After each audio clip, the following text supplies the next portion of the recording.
I hate being relied on, so let's just cut ties. We're not getting involved with you anymore. When my eldest son Tim and his wife Rosie found out that my monthly pension was only $900, they immediately cut ties with me. It seems they've completely forgotten how much they relied on me and my husband over the years. But I had already made up my mind about something, too. Are you sure about this? What?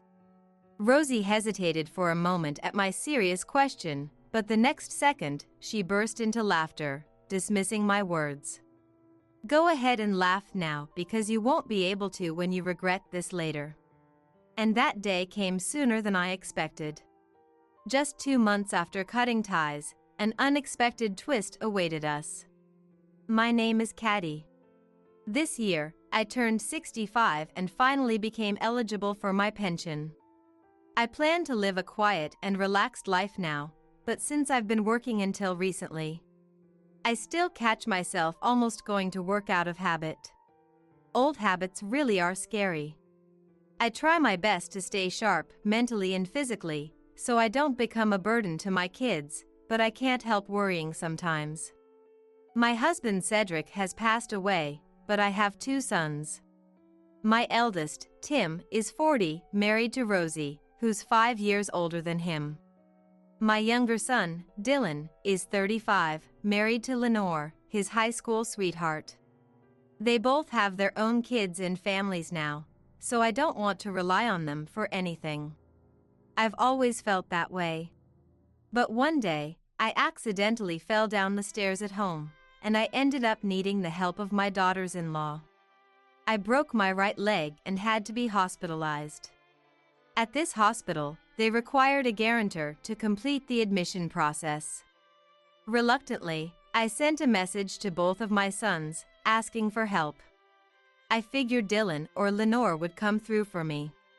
As for Tim and Rosie, they've always been rather cold, so I doubted they'd show up. Whenever they needed something, they'd come to us without hesitation. But during the 2 years Cedric was sick, they didn't even visit him once. During that difficult time, Dylan and Lenore were the ones who constantly checked in on us and took care of everything. However, to my surprise, it was Rosie who walked through the door of my hospital room. I was genuinely shocked. But what came out of her mouth was exactly what I expected. Don't get the wrong idea. I just came to tell you in person that we can't help. There's no way we'll be your guarantors. Please, stop causing us trouble. Rosie didn't offer any kind words, only a blunt refusal. Her flashy clothes and heavy makeup felt out of place in the hospital. Even her strong perfume was overwhelming. And as always, she wasn't interested in hearing what I had to say. Being a guarantor is just a formality, really. I've already paid a deposit, and I'll only be here for about a week, so I don't think I'll be much of a bother. Excuse me, but Caddy, you're retired and living off your pension, right? How much are you getting each month? $900 a month. No way! That's less than my monthly allowance. I almost wanted to scream, no way, right back at her. Rosie had been a housewife ever since she got married, so I wondered if Tim was really giving her that much allowance. Just then, Lenore rushed in, slightly out of breath. Sorry I'm late. I've just finished the guarantor paperwork downstairs. The moment Rosie heard Lenore's words, her frown turned into a smile. Oh, I see. I was worried for no reason, then. I'll just leave everything to you, Lenore. With that, she quickly left the room. She hasn't changed, has she? Lenore chuckled wryly at Rosie's behavior. After thanking Lenore, I couldn't help but ask something that had been on my mind. Sorry for being nosy, but how much is your monthly allowance, Lenore? $100 a month. That seems a little low, especially since you're working too. Right now, saving for a house is our top priority. Besides, the allowance you've been giving me really helps. When Cedric fell ill, Lenore would visit him at the hospital almost every day with the kids. And she would also help take care of him so I could rest. Ever since Cedric passed away, she's brought meals over to me, saying she made too much. It's only natural that I'd want to give her a little extra spending money. Of course, I've never given Rosie a cent. I'm fine with my allowance, but Rosie's probably struggling. She's part of a group of wealthy mom friends. Lenore's eldest son is in elementary school, attending the same school as Rosie's daughter. Rosie's circle of mom friends is filled with women from wealthy families. And they apparently host luxurious lunch gatherings quite often. Tim is completely under Rosie's thumb, even though she's 5 years older than him. I wondered how their finances were holding up, considering Tim doesn't have a particularly high-paying job.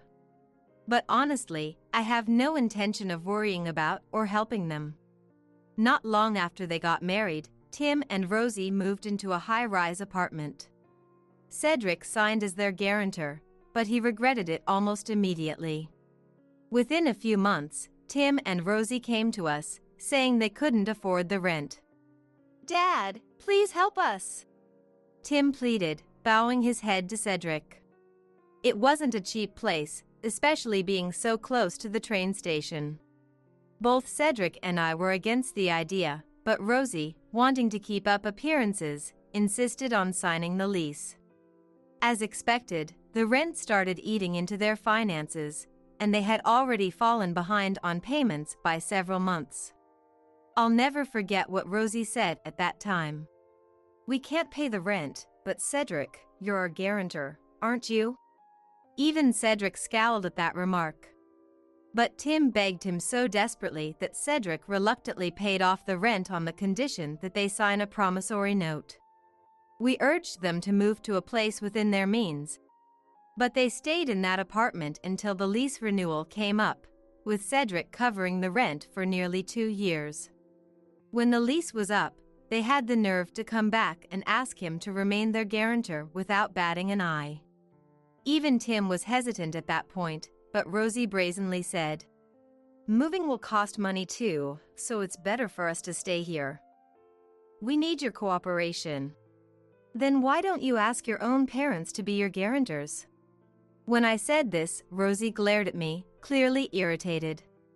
"My parents don't believe in guarantors or debt." "Well, neither do we," I responded firmly. Rosie tried to cling to Cedric, but he wouldn't even look at her. After that, they moved to a different apartment. It was another high-rise, but this time it was a notorious accident site with an incredibly cheap rent. No long-term tenants, and no need for a guarantor. I couldn't understand how they could bear to live in such a place just to keep up appearances. Even though their rent was now lower, not a single cent of the rent Cedric covered has been repaid. So, when Rosie said earlier, "A guarantor is out of the question. Don't be a burden," I couldn't believe the audacity of her words. But then again, this is a woman who can't even keep up with rent, refuses to work, yet constantly wears new clothes and designer items. I had a reason for notifying both of my sons this time. I had been thinking about it for a while, but now my decision was final. A week later, on the day of my discharge from the hospital, I was waiting for Dylan and his family. When Tim and Rosie unexpectedly showed up, they said they had something important to discuss with me and promised it wouldn't take long. Just then, Dylan and his family arrived, with their boys energetically bursting through the hospital room door. "Hurry up! Let's go get some steak!" Today, we plan to celebrate my discharge with Dylan's family by having steak. The grandchildren were so excited, clearly hungry and eager for the meal. "What? Steak? Well, we'll join you then." How shameless. Weren't they just going to deliver their message and leave? But I knew that if I refused, they would insist. I didn't want to show any ill will in front of the grandkids. Reluctantly, I agreed. As expected, Tim and Rosie ordered only the most expensive items from the menu, further irritating me. It was obvious they hadn't come to share any good news. Sensing this, Lenore took the kids to a nearby park once they'd finished eating. With their bellies full and content, Tim and Rosie finally got to the point. "Caddy, do you really plan on living off just $900 a month?" I already knew what Rosie was going to say next. If they were truly concerned about my financial situation, they wouldn't have eaten so indulgently today. So, with a bit of sarcasm, I replied, "Yes. I've always lived frugally, and although today was a rare splurge, I can manage perfectly well with $900. But of course, sarcasm was lost on them. Rosie declared, "We've discussed it and made a decision. We don't want to be relied on, so we're cutting ties. We won't be in contact with you anymore." The two of them laughed as they spoke, having decided this after learning about my $900 monthly pension. They also mentioned that I would need rehabilitation. And they didn't want to be inconvenienced by anything that would take up their time beyond just financial matters. But please don't misunderstand us. We're not saying that we don't want to help you or take care of you. It's just that, with our own kids, it's physically impossible. Their grand excuses were just as I had expected. I looked at Rosie with a serious expression and asked, "Are you sure about this?" "Huh?" Rosie was momentarily taken aback by my serious tone, but then quickly burst into laughter and responded, "Are you sure about this? That's what we should be asking. I can't believe we're hearing it from the one being cut off, Caddy." "Tim, are you okay with this too?" "If Rosie says so, then it's fine." Tim had always been easily influenced, though he used to have a caring side toward his parents. Now, he was completely under Rosie's control. "Got it. Dylan, be our witness." As soon as Dylan nodded, Rosie's laughter grew even louder. "Dylan, I'm asking you too. Since your lifestyle is as low as Caddy's, I'm sure you'll get along well." At that, Dylan looked straight at the two of them and said, "I'm cutting ties with Tim and Rosie as well." Rosie showed a brief moment of surprise, but quickly shot back at him. "Well then, Dylan, make sure you never come to us for help. I'll leave all the support and care for Caddy to you. You'll regret it." Dylan glared at them, but Rosie sneered, "Not a chance. Absolutely not." Poor Dylan, pulling the short straw as the second son. "Oh, but I guess you've always been poor, haven't you?" Even at the end, Rosie couldn't resist throwing out one last insult. Tim, it seemed, was unaffected by cutting ties with me and Dylan, as long as he had Rosie. And so, Dylan and I severed ties with Tim and Rosie. 2 months after the estrangement, on an early Sunday morning, I received an unexpected visit from unwelcome guests. Tim and Rosie. Without even acknowledging my use of a cane as I answered the door, Rosie immediately raised her voice. "Buy us a new car too." "What are you talking about?" "We know. You bought Dylan a luxury car." She pointed to the newly delivered car parked outside. Tim said nothing, clearly unconcerned about the car. His priority was keeping Rosie happy. "Yes, that's true. I bought that car for Dylan. But how does that mean I need to buy one for you too as well?" "Don't play dumb. You've been hiding Cedric's inheritance from us." I had no idea what she was talking about. When Cedric passed away, there was only $500 left in his account. Cedric, who had always been concerned with appearances, had kept giving financial support to these two, wanting them to think of him as a generous father. In the end, Rosie had forcefully taken even that last $500. "So, you're saying that because I bought a car with Cedric's hidden inheritance, you think you're entitled to it as well? Exactly. Well, I hate to break it to you, but the only thing left of Cedric's estate was the money you took. I've been working all this time, so I have my own savings. I told Rosie this, but she wasn't satisfied. That car costs $50,000, you know? There's no way you could afford it unless it came from an inheritance. Haha. I couldn't help but laugh, which only made Rosie more aggressive. Are you laughing because you got caught and now you're trying to cover it up? You're the worst. I was the top salesperson for years. Of course, I got promoted too. I have enough savings to buy a car like that. Huh? I just bought the car so Dylan and his family can help me with errands and take me to rehab. You two, who cut ties to avoid being relied on, have no right to complain about it. Rosie clenched her fists in frustration, unable to respond. Then buy Rosie a new car too. It's not fair for her. Tim, apparently forgetting they had cut ties, was now begging me for a car for Rosie. Just then, Dylan and Lenore returned from their shopping trip. We're home. As they entered the house, Rosie followed suit, as if she lived here. We're home? Do Dylan and Lenore live here now? I'm still relying on my cane, so they've moved in to help me out. Is that enough of an explanation? I wanted them to leave.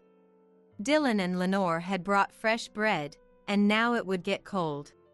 But Rosie had something ridiculous to say next. This is our house, the one we'll inherit someday. Don't go making decisions on your own. She cut ties with us and left everything to Dylan, yet here she was claiming the house? We were all left speechless. Who told you that you'd inherit this house? Well, Tim is the eldest son, so when Caddy passes away, it's only natural the house would go to us. And even if we're estranged, that's how it works legally, right? It's incredibly unpleasant to hear you talking about this while I'm still alive. When I said that, Rosie fell silent, clearly uncomfortable. So you plan to do nothing to help, waiting for me to die so you can claim the house? That's awfully convenient for you, isn't it? That's not what I meant. Rosie's voice grew quieter and quieter. Well, that's what it sounds like to me. And just so you know, this house is already out of your reach. I've given it to Dylan as a living inheritance. I promised Cedric. He said we would inherit this house someday. Right, Tim?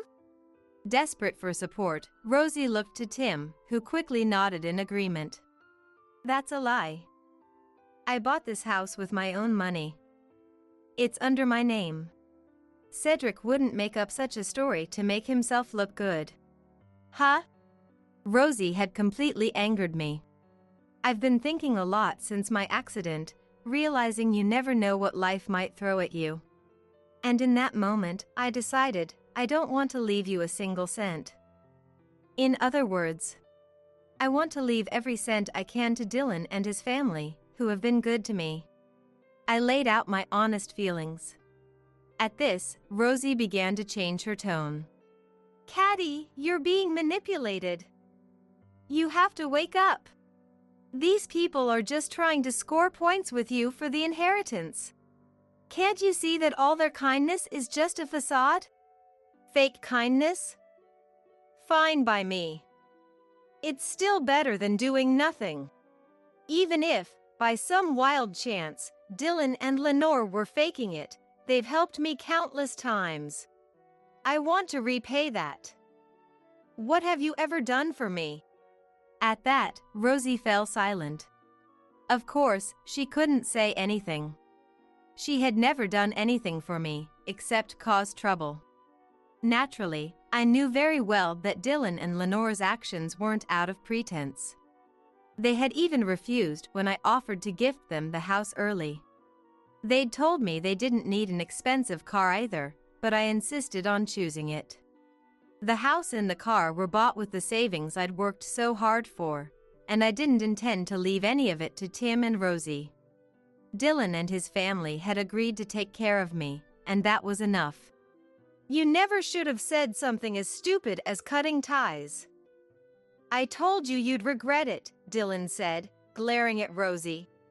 Rosie turned her gaze to me and said, "Then at least give us the money equivalent to the house. Tim is Caddy's son too, so he has a legal right to it." Of course, I had anticipated this. I pulled out a pile of documents from the living room drawer and threw them in front of Rosie. They were the stack of IOUs Cedric had Tim write up, including all the financial help we'd provided after covering his rent. It was a sizable pile. "You can start talking about rights after you settle this. It's worth far more than what you think you're entitled to." Rosie's face instantly turned pale, clearly not expecting this. Even Tim, who had been quiet until now, stared at the IOUs in disbelief. "Listen, I inherited Cedric's estate, which means I have every right to collect this debt from you. But I've just been so busy. I don't want to hear excuses. Did you really think you could just forget about it because Cedric passed away? Oh, but that's just like you, isn't it? You took every last bit of financial support Cedric gave, and when he collapsed and ended up in the hospital, you disappeared without a word." "Mom, it's not like that. Rosie is just really dedicated to the kids and their education, so she's always busy." Tim tried to defend Rosie, but I wasn't backing down. "Oh, she's busy, all right. Busy going to luxury lunches with her mom friends every day? The focus isn't on the kids, but on exchanging information about the latest brands and bragging about each other's purchases. No time for visiting the sick or helping with care. That's not worth a penny, after all." Tim, who had been defending Rosie this whole time, suddenly looked furious. "Luxury lunches? That's not true. This is all a misunderstanding. We were just having affordable lunch meetups. I told you before. Remember?" Rosie was panicking, her words getting jumbled, but Lenore joined in to back me up. "Didn't you once mock me for having lunch at a regular restaurant? You said, 'I'm always at $100 a head lunches.' Stop saying unnecessary things. I've been eating cheap lunches every day, and you're spending $100 on lunch? That's not what I meant. It's all a misunderstanding." Rosie and Tim's position was quickly becoming more precarious. Then Rosie turned to me, offering a new excuse. "Cedric told us after he was hospitalized. He said we didn't have to repay the money, that he was giving it all to us." Hearing this, a long-buried anger within me resurfaced. I wasn't going to hold back anymore. "That's another lie. You never even visited him in the hospital. When exactly did Cedric tell you that? You've been using Cedric all this time, and now even after his death, you continue to exploit him? But that was between Tim and Cedric. I had nothing to do with it." But Tim, who had been silent all this time, remained quiet still. It was likely that the lunch incident had hit him hard. As his mother, I knew Tim well. There was one thing he could never tolerate, and that was being lied to. Tim often asked Cedric for financial help by saying, "Raising kids is expensive. Keeping up with the mom friends is important for exchanging information, and I want to do whatever I can for them." He probably believed that because Rosie had told him so. The truth is, Rosie had been married before, and her children were from her previous marriage. Tim was drawn to her determination as a single mother and wanted to make the family happy, so he supported them.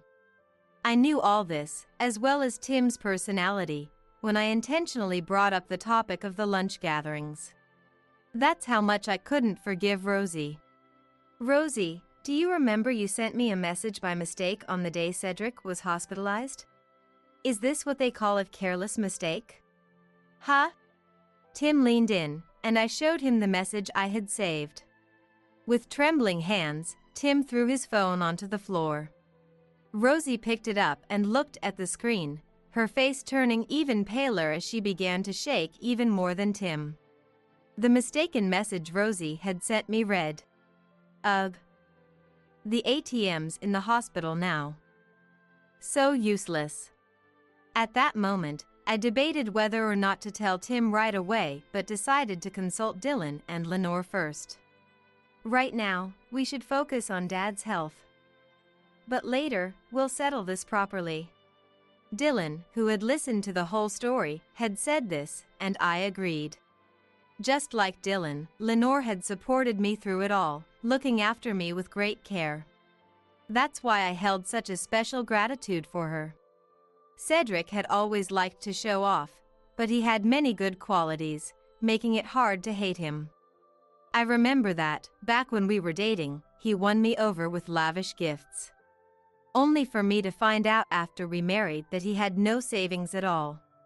He didn't cheat, drink excessively, or gamble, and he was always just a low-level manager, but he took his work seriously. Looking back now, I realize he was probably just a clumsy man in his own way. After Cedric passed away, I was going through his belongings when I found a bundle of IOUs with a letter addressed to me. The letter began with an apology, saying, "I'm sorry for all the trouble I've caused." Cedric admitted that he had spoiled Tim, who turned out to be as irresponsible as he was. He wrote that if anything happened to him, Tim must repay the debt, and with that money, he wanted me to live a comfortable life in my old age. The letter was dated just a few days before Cedric collapsed, so he must have known his health was failing. I haven't shown this letter to anyone, and I have no intention of ever showing it. Dylan and Lenore feel the same way I do. They could never forgive Rosie. Tim, who received more love and support from Cedric than anyone, would likely feel the same. That's why the anger toward Rosie is immeasurable. It's not true. I didn't do this. I don't know anything about it, and someone must be setting me up. Rosie clung to Tim's leg, but he kicked her away. It was hard to believe this was the same man who had once been so kind to her. Please, just believe me. If you want me to believe you, then pay back the debt right now. I begged Dad for money because you said we needed it for the kids. I borrowed it, but you spent it all. The tables had completely turned. Up until now, Rosie had always been the one in control, and Tim just went along with it. But not anymore. I don't have any money. Then sell your clothes and bags. Please, no. Those things mean more to me than my life. Oh, really? So, your kids aren't more important than those things? I guess I've been fooled this whole time. Rosie could only shake her head vigorously, unable to find the words to speak. It was as if Tim no longer saw her at all. Tim grabbed the bundle of IOUs without a second thought and headed for the door. Wait, Tim, please wait. Rosie hurried after him, but Tim drove away by himself. The next day, we took the grandkids and went on a day trip to visit Cedric's grave and report everything to him. After spending a nice day together, we returned home to find Rosie standing outside. Where have you been? I've been waiting here for hours. She was yelling so loudly that we had no choice but to let her in. It was clear why she was here. Where's Tim? He hasn't come home since yesterday. Rosie was clearly upset. And understandably so. He left divorce papers behind, and all my designer things are gone. I figured. Tim's never coming back. That's just who Tim is. You know something, don't you? Since then, Tim hasn't come here, nor has he contacted me. But I know Tim very well. He's always liked strong-willed, selfish women. He believes they have no hidden sides, so no matter how much they mess with him, he doesn't seem to mind. But once someone lies to him, even once, it's over. You lied to Tim, didn't you? He kept begging Dad, believing you when you said it was for the kids. Lavish lunches and designer goods for the kids? Were those really necessary? That's... Rosie's voice suddenly lost its strength.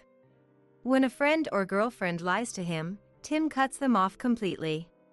No matter how devoted he was to them before, he becomes cold as ice, like a different person. Didn't you know that? No matter how much you apologize, it won't touch Tim's heart. His past girlfriends were all difficult, too. One even waved a knife at him, but Tim didn't flinch. He just said, "Go ahead." Crying or screaming doesn't work on Tim. If only you had understood Tim a little better. Hearing Dylan's words, Rosie lunged at me. You knew that, and still you brought up the lunch. You knew Tim would get mad, and you said it on purpose, didn't you? Yes. Yes. Are you trying to act righteous now? What's so fun about tearing apart my family? It's not about Tim. He chose you, and that's his responsibility. Sure, he's paying a steep price, but it can't be helped. But you're the one I can never forgive. Rosie stepped back, seemingly shaken by my intensity. I haven't forgiven you since the day I saw that message. You always act like you're in control, but on the day of my discharge, I had already decided on cutting ties with you before you even brought it up. What? I wanted you to find out after I was gone that everything was passed down to Dylan and the others before I died. You won't get a share because of the IOUs. But you made me angry. If you had just complained about the car, I would have let it slide. But taking advantage of Cedric's death to weave lies and try to exploit the situation? That's nothing short of desecration. I continued. Tim probably feels the same way, which is why he left. He might come here, but he's never going back to you. Please. I can't bear to lose Tim. I'll apologize as much as it takes. Can't you talk to him and make him help me? Please. So, it's come to this. Lenore was right. The day the issue with the guarantor for my hospital stay came up, Dylan came over, and the three of us, Lenore, Dylan, and I, had a talk. Mom, isn't it about time to end this? I plan to cut ties once I'm discharged. That's enough for me. That's when I told them about the inheritance and the existence of the IOUs. I'll probably get to see Rosie's frustration from heaven, and that'll be enough for me. Cedric would agree. But if she angers me before then, I'll make sure she's completely cornered. I can't forgive her for that message. Dad didn't deserve that. Me neither. Cedric adored the kids, too. There's no way I can forgive her. Cedric never spent money on himself but always supported Tim, and he also took care of Dylan and Lenore. He often helped look after the grandchildren since both of them were so busy with work. So, how could we exact revenge on Rosie? When I thought about what would hurt her the most, I realized it wasn't her kids, but rather her designer items and her relationships with her posh mom friends. But Lenore said, I think the thing Rosie values most is probably Tim. Dylan and I were surprised. For over a decade, Tim had worn the same clothes, and it wasn't unusual to see him in socks with holes in them. It was clear that very little money had ever been spent on him. It was hard to believe that Tim, who was treated so poorly, was the most important thing to her. Tim's tall, and he's actually quite good-looking, isn't he? Even among her mom friends, he's got a good reputation. Plus, he works at a big company, and he's 5 years younger than her. Rosie's always bragging about him. She remarried even with a stepchild in tow, and he does whatever she says. To that status-obsessed woman, He might indeed be her most prized possession. She can always buy more designer goods, but Rosie will never find another great catch like Tim. In that case, the solution was simple. All I had to do was expose Rosie's true nature. I hadn't originally planned to say anything, but when my anger boiled over, I brought up the lunch event, and it went exactly as I thought it would. And now, Rosie was crying, saying she couldn't bear to lose Tim. If that's how you feel, you should have taken better care of Tim and never lied to him. And you should have been more grateful to Cedric. This is your own doing. It's your fault. If you hadn't told Tim, this wouldn't have happened. I'm glad I'm finally woke up. Sooner or later, it would have come to this. You're a liar, after all. Rosie began to cry at my words. None of us will ever forgive you. So don't show your face here again. Now get out. Dylan's angry shout finally made Rosie leave. Afterward, we visited Cedric's grave. Since then, Rosie hasn't come to our house. That's because it's physically impossible for her to do so now. The night before that day, Rosie's parents came to our house to apologize. Tim had gone home that day, taken all of Rosie's designer goods, sold them, but the amount still wasn't enough to cover the debt. So, he went to his in-laws and told them everything that had happened. Rosie's parents brought the exact amount from the IOU, combining it with what Tim had raised, and bowed deeply in apology to us. Rosie had previously said her parents despised being guarantors or dealing with debt. And it became clear that this was because she had caused them so much trouble during her first marriage. They were very strict people, and it was a mystery how such a daughter could have been raised by them. With nowhere to go and no money, Rosie returned to her parents' home and is now working under their supervision, helping with the family business. It seems she won't be free until she repays the money they covered for her. Rosie's parents initially wanted to cut ties with her daughter completely, but for the sake of their grandchild, they made the difficult decision to take her back. Rosie, still unwilling to divorce Tim, didn't submit the divorce papers even after 6 months. Tim called her once. "Submit the divorce papers, I'm getting remarried," he said. When she asked what kind of woman he was marrying, "Someone who doesn't lie," Tim simply replied. Rosie's parents, half forcing her, finally made her submit the divorce papers, and the divorce was finalized. This much, I heard from her parents-in-law. After that, Rosie's lunch gatherings and her social life with the mom friends disappeared completely. Having bragged so much about Tim before, Lenore told me that at school events, she's now the subject of gossip and ridicule.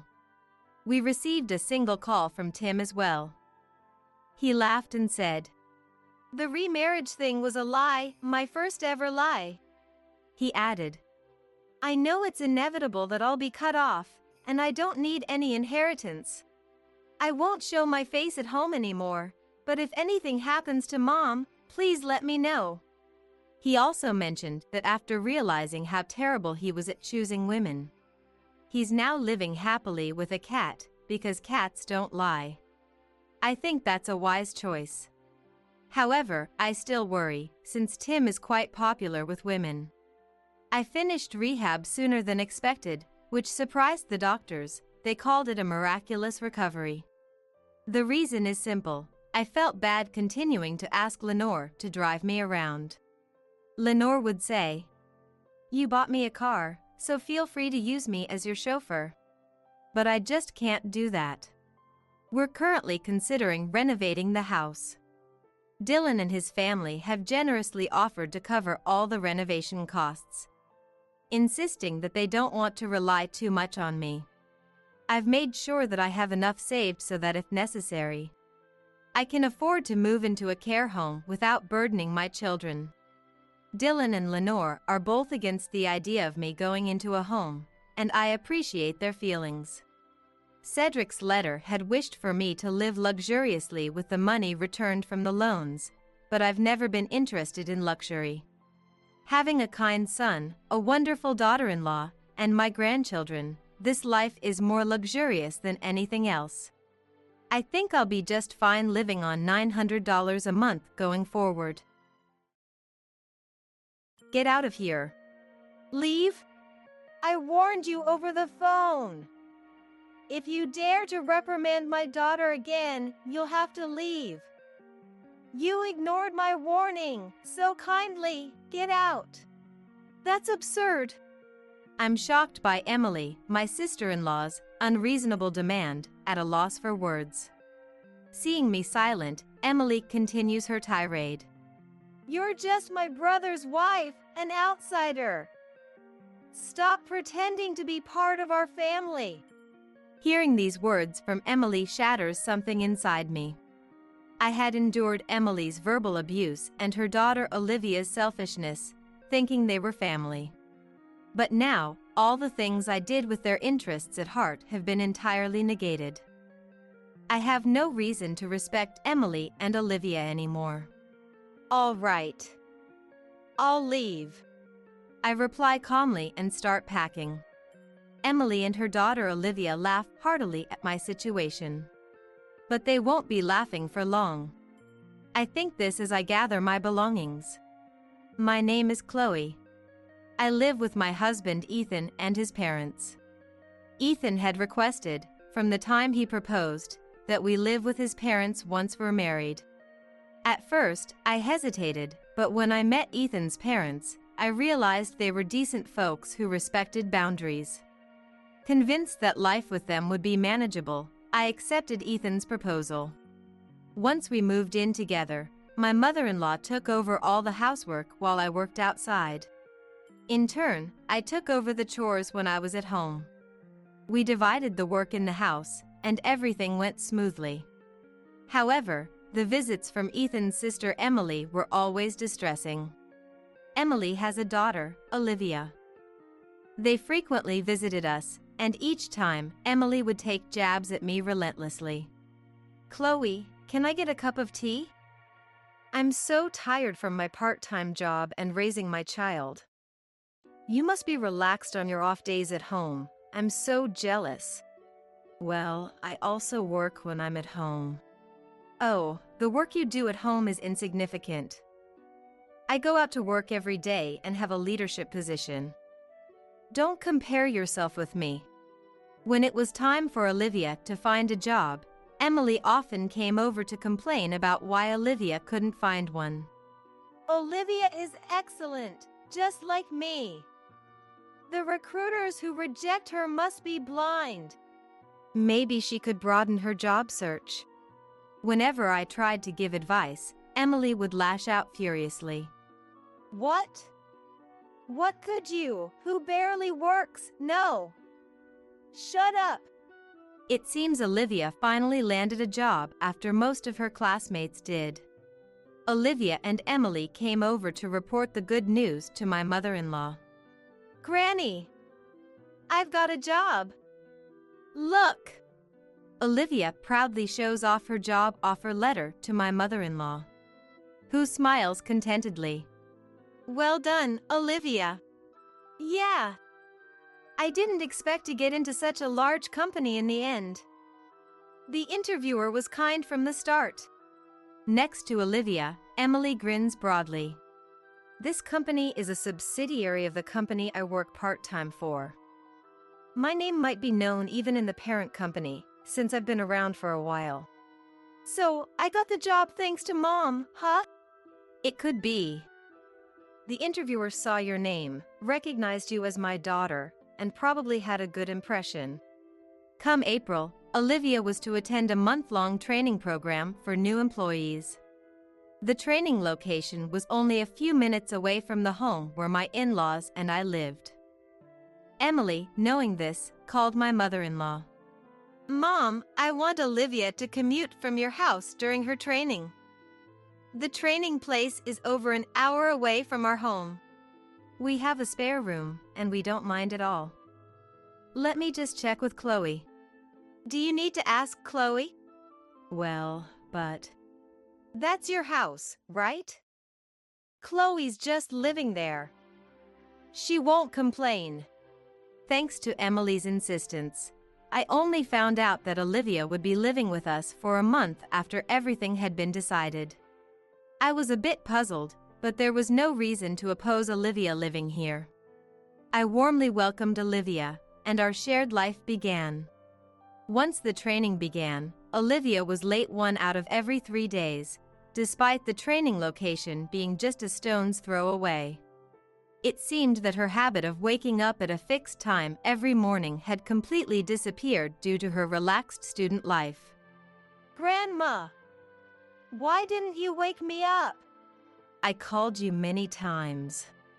If I don't make it in time, calling me doesn't mean anything. Forget it. I'm taking the morning off today. Please call the company and tell them I'm taking a half day off due to poor health. Olivia, you're an adult now. You should be doing such things yourself. If I say I'm too sick to even make a phone call, it'll be more believable. Just do as I say. Taking advantage of my mother-in-law's soft spot for her granddaughter, Olivia had become completely spoiled. Even when she came home from training, Olivia wouldn't do anything for herself. Grandma, I'm tired. Is dinner ready? Welcome back, Olivia. I'm about to make it. What? You're just starting now? Why didn't you have it ready by the time I got home? I'm tired and want to eat right away. You're so thoughtless. I'm sorry. I'll have it ready soon. Seeing my mother-in-law being pushed around by Olivia, who was probably tired from her first job, I couldn't stand it and spoke up. Listen, Olivia, having a warm meal waiting for you when you come home isn't something to be taken for granted. Why don't you show some appreciation to Grandma? Why do I have to listen to you, Chloe? You're not even family. Stay out of it. Not family? I married Ethan, so I am part of your family, Olivia. Family? LOL. Mom said, Chloe is my brother's wife, so she's an outsider, LOL. Then let me tell you as a senior member of the workforce. Olivia, you should take more responsibility for yourself. Waking up on time to avoid being late is a basic rule of being an adult. A senior in the workforce, LOL.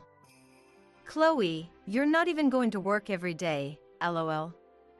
Wait till you're actually working hard like me or Mom before you start acting all high and mighty. Olivia seemed to completely ignore what I was saying. Then one day, when I returned home from work, I could hear Olivia's loud voice coming from the living room. What do you mean you're going out? It's unacceptable that there's no dinner when I come home exhausted. I'm sorry, but we were looking forward to our theater outing that day. Your theater outings are just fun and games. I have work.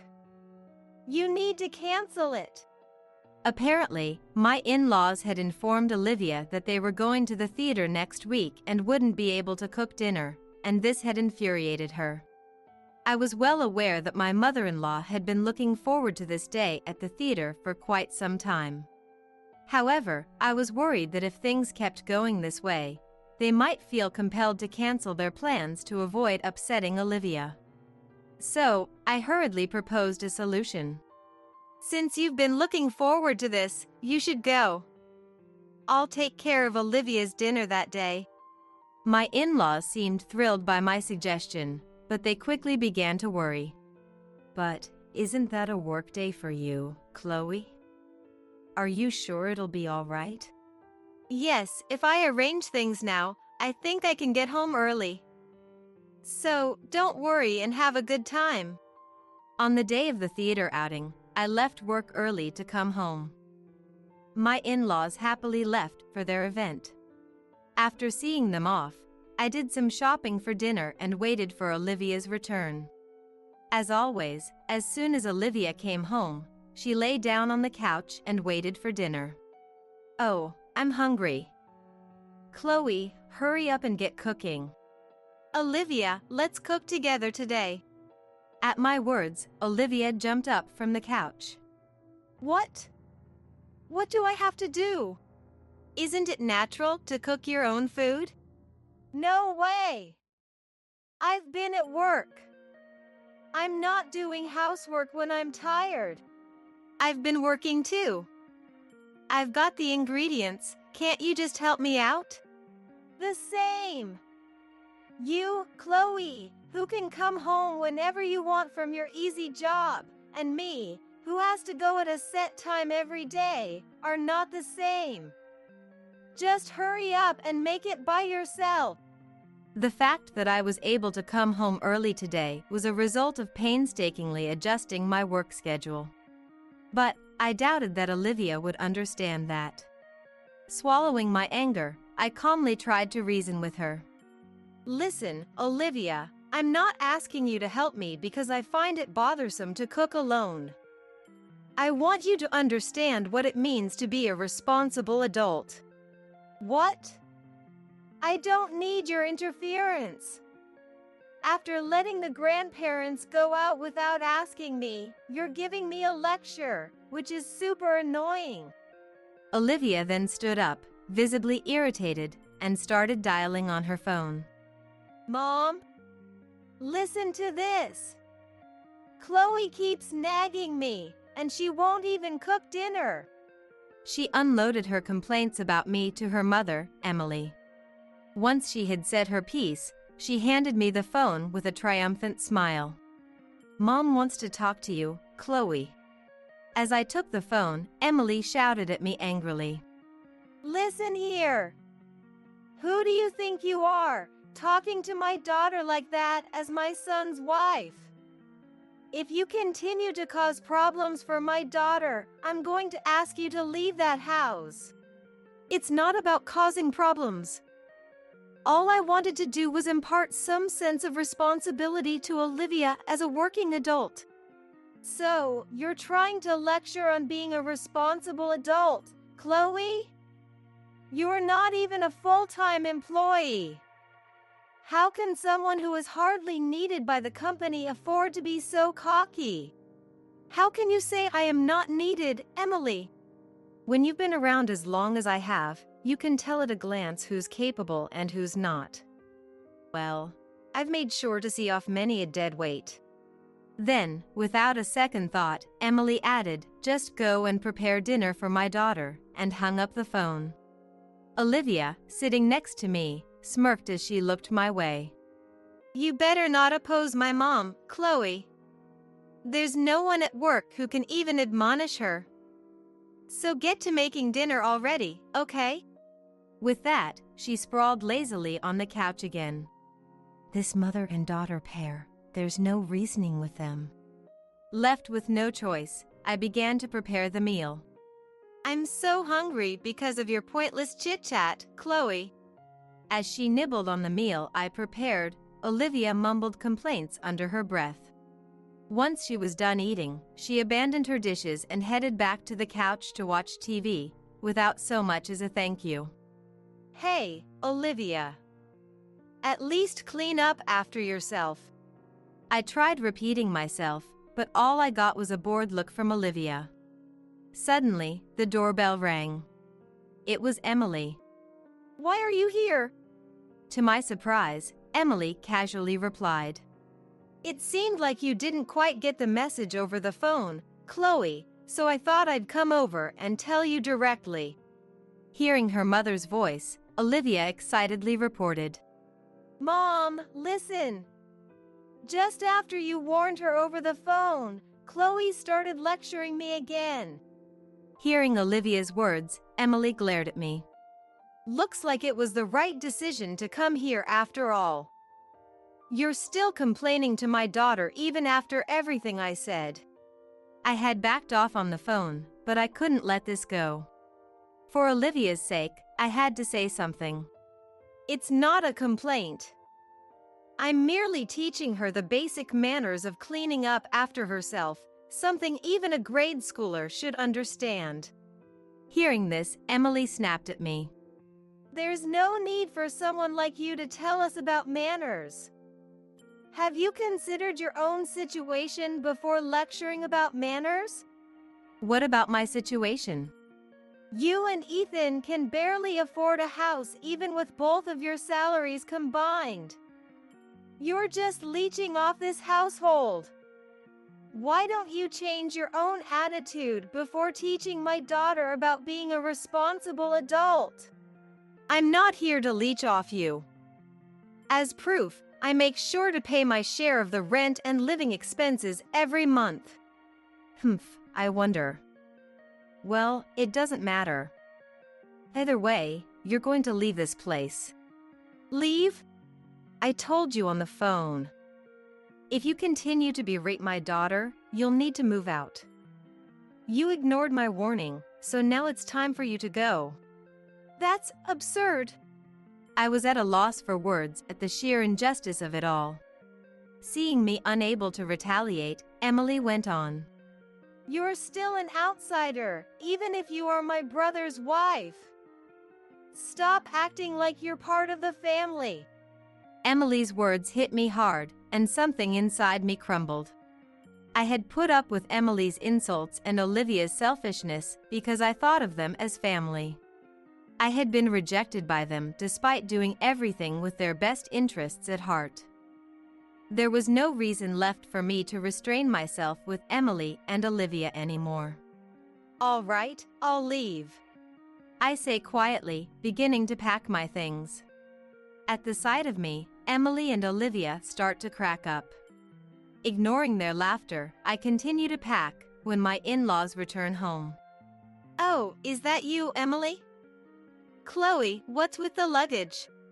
My mother-in-law's face shifts as she takes in the scene. Before I can answer, Emily chimes in. Chloe's been lecturing Olivia while she can't even do her own job. She's become such a nuisance. We decided to send her packing, haha. What? My mother-in-law's face drains of color. Apologize at once. And you too, Olivia. Why should I apologize to Chloe? If she wants to be part of our family, she should ask us. Maybe then we'll consider it, haha. Emily's statement is backed up by a firm nod from Olivia. My mother-in-law sighs deeply. You too, it's over for you. What? What are you talking about? The one who's done is Chloe, right? She's the one being cut off from our family. Emily's brazenness leaves my mother-in-law shaking. Do you even realize who made it possible for Olivia to get her job? That's me, the part-time manager. Emily tries to puff herself up, but my mother-in-law interrupts her. No, it's not like that at all. It's because Chloe, who's an executive at the corporate office, recommended her to human resources. Wah, that's a lie. Chloe barely does anything. She's home half the week. Facing the confrontational Emily, I reveal the truth. I often attend executive meetings online, so I work from home. Then, did Chloe really get Olivia her job? I really wanted Olivia to find a job on her own, but she begged me for help. Why? Why didn't you say anything? I wanted Olivia to start at the same place as everyone else, to work without any advantages. It was better for her not to know that I was an executive at her company. So, did Mom and Dad know this from the beginning? I had asked your parents and Ethan to keep my position a secret. Emily, since you always assumed I was incompetent, you never showed interest in my work, so there was no need to tell you. So, you're telling me I've been disrespecting an executive at my own company this whole time? Olivia, now aware of the truth, goes pale. That's right. Thanks to my concealed identity, I got to learn a lot about how new employees like to fake illness and such. Ha ha ha. Please, please don't tell anyone about this. I coldly say to the desperate Olivia. You know, I thought I'd let it slide because it's a family matter, but it seems like I'm not considered family to you too. So, I can't stay quiet if it's something that will harm the company. But I will be assigned after the training. Exactly. Olivia, you're lacking awareness as a working professional. Moreover, you're not willing to accept others' opinions. We can't let you interact with customers with this attitude. Emily, in her panic, clings to me.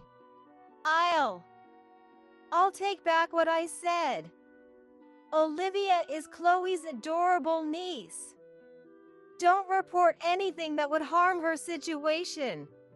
Emily, don't you think you should worry about your own role? What?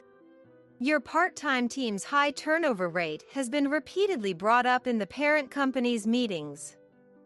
If it comes to light that you, as the manager, are forcing part-time employees to quit, it's going to be a big problem. Emily remembered her own words and her face tightened. Wait, that's a misunderstanding. I was just guiding the unproductive part-timers, and then they quit on their own. I'm not responsible for this. Well, that can be investigated. We have a meeting next week with your company's board members. We'll report this and have it thoroughly examined. No way, my hard-earned managerial position. Afterwards, I decided not to leave the house after being persuaded by my mother-in-law, but I did report Olivia and Emily to the company. Olivia ended up attending a training center in the mountains for retraining for 6 months, while her peers were assigned positions one after another. It seems she was thoroughly drilled on the basics of being a professional. Emily's workplace underwent an audit at my direction.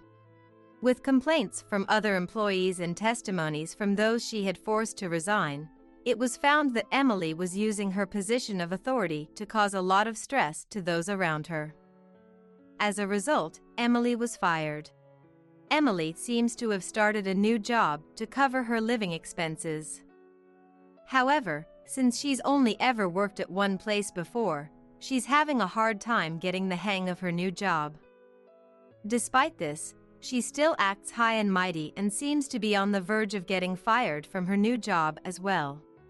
At this rate, her life will likely continue to be difficult. On the other hand, I continue to live peacefully, sharing household chores with my in-laws as usual. This incident seemed to have taken quite a toll on my mother-in-law. Chloe, I'm sorry. Because I've spoiled Olivia and Emily, I made you go through such unpleasant experiences. No, it's fine. I was happy that you stood up for me. Having had a good talk with my in-laws, I feel that our bond is even stronger than before. Even though my sister-in-law turned out to be a challenge, I look forward to continuing to live with my mother-in-law, maintaining our good relationship.